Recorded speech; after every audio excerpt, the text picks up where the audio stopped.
All right, so we're going to a house here that the grass really ain't too bad usually on. It's thin, but I just got done cutting the 3-acre property, and the one thing I noticed about this mower is regardless of how fast or how slow I went, because I know this is going to be one of the main things, the 3-acre y'all have seen before. It's the one that's got the big fence around the backyard, but it just seemed like it was throwing clumps, and so it almost made me go back to like 3 years ago when I demoed the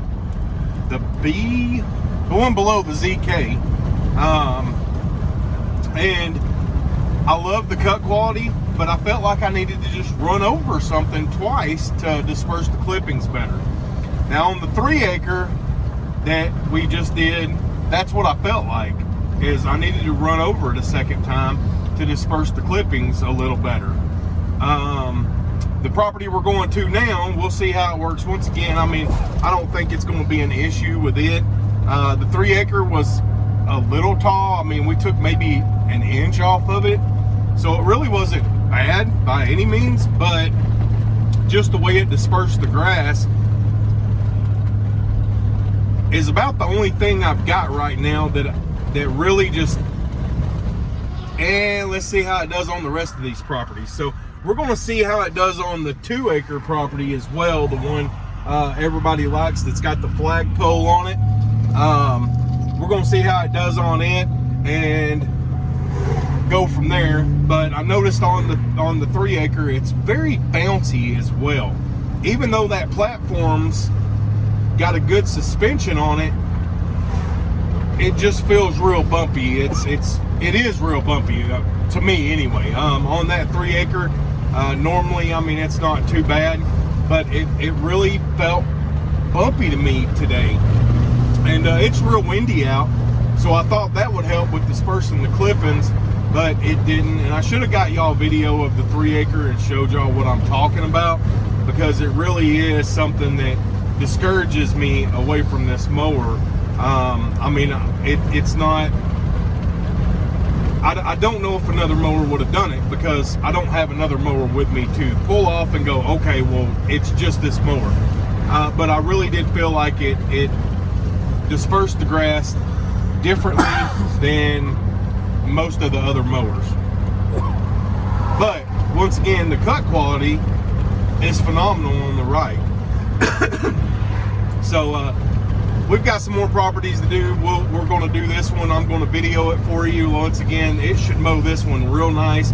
We're going to stripe it a different direction that it's never been striped before, and see how it does on that. So let's get going. Let's move on, and we'll set the camera up at the 2-acre and see how it does cutting it, 4 inches. So stay with me.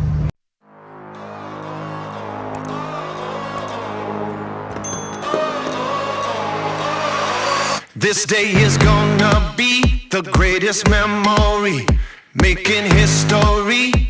Let's go. You don't need no luck with that golden touch. Time to light it up. Let's go. Get ready for it.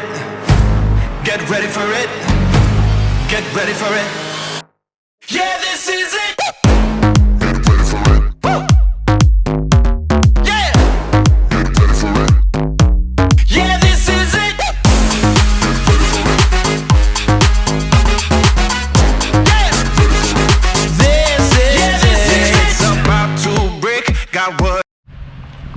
All right, guys, so this is what I'm talking about with this. Now you can tell that look at this grass, the way it flings the grass out.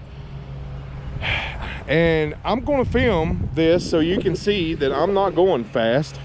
I'm going pretty decently slow, and it should be cutting this with no issues. And but the way it throws the grass out makes me feel like I have to double cut or run back over it again to disperse the clippings, which is way more time. There's been times I've had to, And when I say had to, it's because it was taller than it is now. But I mean, I'm cutting this at 4 1/4, and you can see it's what it's taking off. I mean, it's really not taking too much off. Here, let's show you here.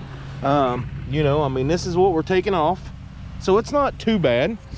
But I've never had to feel like I've had to double cut this or need to run over it again to disperse the clippings better.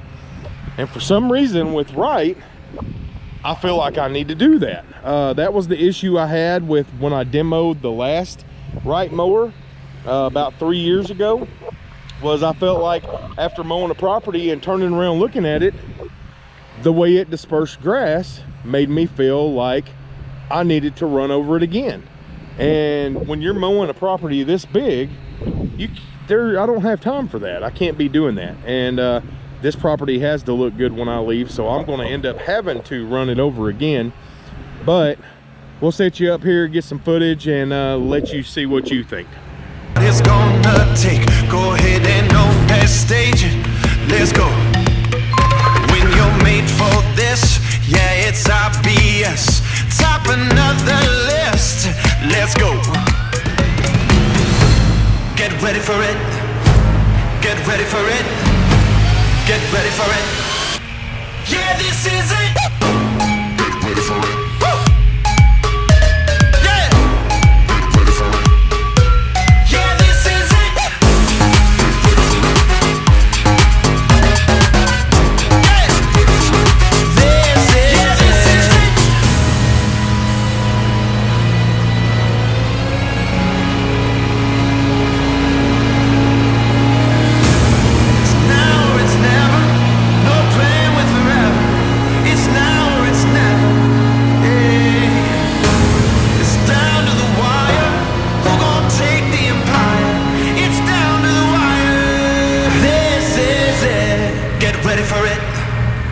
Get ready for it. Get ready for it.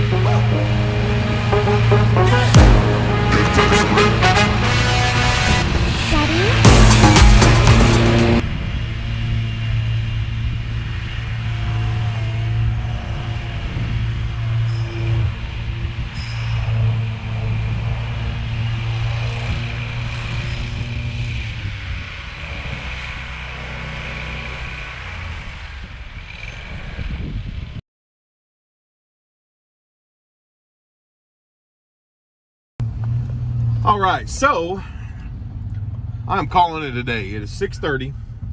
We mowed about 6 acres with that Wright, and it only used, well, he said it was about 3/4 of the way full, so we only used about four gallons or so, I think he said.